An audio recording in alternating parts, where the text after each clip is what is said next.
महोदय, मेरा ध्यानाकर्षण श्रमिक मित्रों के संबंध में है। श्रमिक मित्रों की नियुक्ति अधिसूचना के मुताबिक हुई 2015 में प्रखंड स्तर पर। उसके बाद उसमें आंशिक संशोधन सरकार ने किया है कि अब ये पंचायत स्तर पर भी करेंगे। ये ठीक है, करें, मगर जिन लोगों को इसके पहले नियुक्त किया गया था प्रखंड स्तर पर, ये उसको उसमें से छांट दिया इन्होंने, तो उनको हम नहीं लेंगे। जिन्होंने काम किया, कोविड में काम किया, सरकार आपके द्वार कार्यक्रम में सरकार के लिए काम किया, अपना काम कर रहे हैं, तो इनका दोष यही है कि उन्होंने सरकार से कहा था कि हमको न्यूनतम मजदूरी दे दीजिए। इसलिए जो संशोधित अधिसूचना है उसमें उनको पूरी तरह से हटा दिया है कि इनको हम नहीं रखेंगे, जबकि अधिसूचना में कहीं भी 3 साल की बाध्यता नहीं थी कि 3 साल के बाद इनको आप नहीं रखेंगे। तो महोदय, अगर ऐसा होगा तो जो नई नियुक्तियां हो रही हैं उनको भी 3 साल के बाद हटा देंगे। तो सरकार को ये संशोधन वापस लेना चाहिए कि जो पहले से काम कर रहे हैं प्रखंड स्तर पर, उनको भी हम काम करने का अवसर देंगे। ये सरकार बताए कि संशोधन ऐसा वापस लेना चाहती है कि। माननीय मंत्री जी।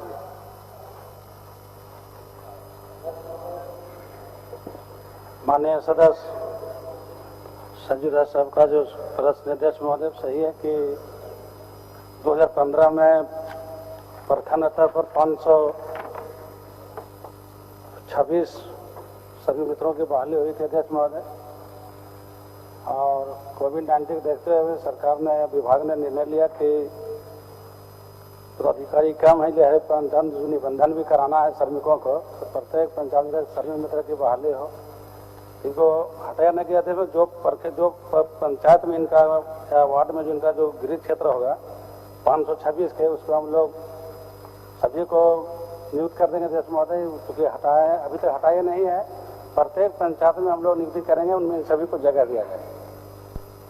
हो गया सचिव। ये प्रत्येक पंचायत में करें, ठीक है, मगर प्रखंड स्तर पर जो किया था वहां भी ये करेंगे। मगर जो पहले से नियुक्त थे ये कह रहे हैं कि 3 साल जिनका पूरा हो गया अब हम उनको नहीं रखेंगे।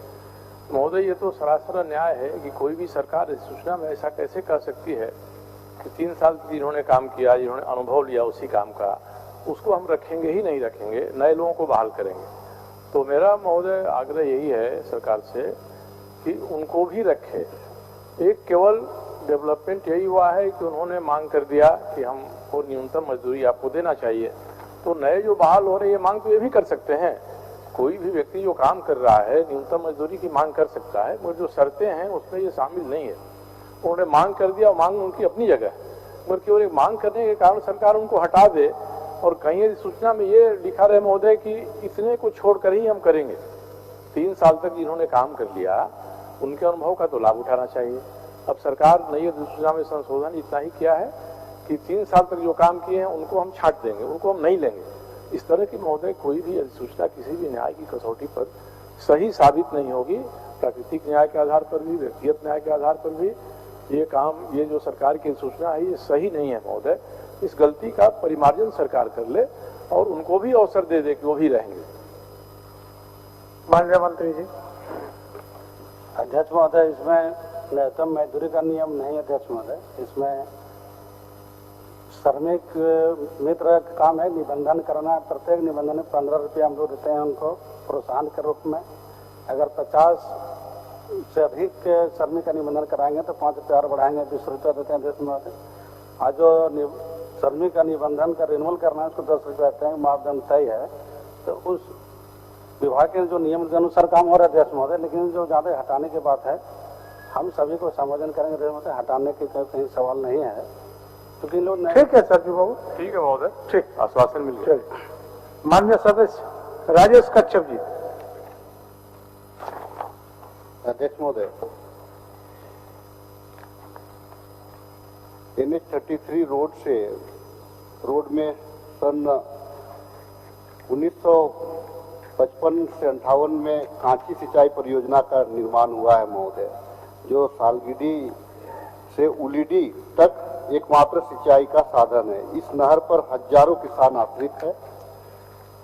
इसमें है क्या महोदय कि NHI के द्वारा उसमें अतिक्रमण किया जा रहा है।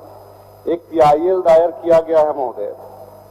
PIL दायर किया गया है कि उस जो सालगिड़ी से उलीडी तक जो NHI का जो अपना जो रोड है उसको बिना क्षति पहुंचाए ही उसको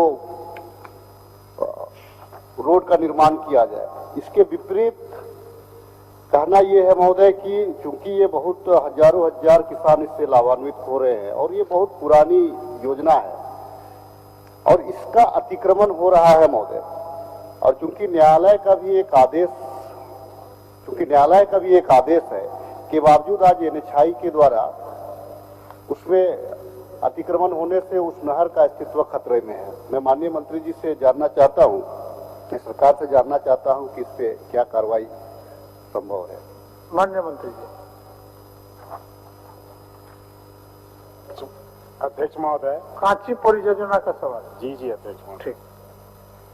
जिस रीट पिटीशन का इन्होंने जिक्र किया अध्यक्ष महोदय, उसमें जो कोर्ट का जजमेंट आया है, मैं एक लाइन आपको पढ़ के सुना देता हूँ।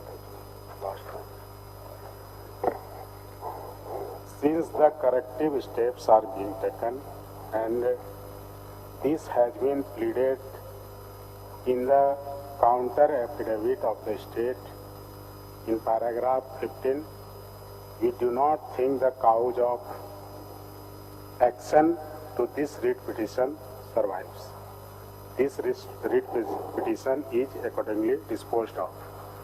अध्यक्ष महोदय, NHAI ने एफिडेविट दिया कि जो उन्हें गाइड किया गया कि 2 से 3 मीटर बाईं तरफ आप करके अपना NHAI का रोड बनाएंगे अध्यक्ष महोदय, उसका वो अनुपालन कर रहे हैं अध्यक्ष महोदय। और जब इन्होंने ध्यान आकृष्ट कराया तो एक बार फिर से हमने दिखवाया अध्यक्ष महोदय। तो अभी जो स्थिति है अध्यक्ष महोदय कि NHAI के द्वारा स्थल निरीक्षण जो जल संसाधन विभाग के लोग भी कर रहे थे अध्यक्ष महोदय, यह बहुत महत्वपूर्ण कैनाल है। 1960 से ये इन एक्शन है, तो करीब 3400 हेक्टेयर सिंचाई भी होती है अध्यक्ष महोदय, हमें भी संज्ञान में। तो उसमें जो बाईं ओर शिफ्ट करने का निर्देश दिया गया था, जिसका अनुपालन NHAI के द्वारा किया जा रहा था अध्यक्ष महोदय, वहाँ से हमने फोटोग्राफ्स भी मंगवाए अध्यक्ष महोदय, जो आपके माध्यम से मैं सदस्य को भिजवाना चाहता हूँ।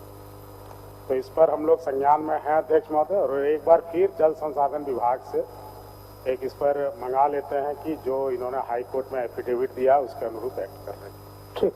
अध्यक्ष महोदय, अध्यक्ष महोदय, नहीं, क्योंकि इन्होंने हवाले से माननीय एक मिनट आप बोल रहे, थोड़ा सा दीपक बिरवा जी को बोलो। इसमें वो भी आपका सिग्नेचर ही है, दीपक बिरवा जी, समीर कुमार महंती जी। अध्यक्ष महोदय, चूंकि मंत्री महोदय ये बात स्वीकार कर रहे हैं कि ये 1956 की ये योजना है, कांची सिंचाई परियोजना, कम से कम 14 गांव को सिंचित करती है, 1 लाख से भी ज्यादा हेक्टेयर में सिंचाई की बात है।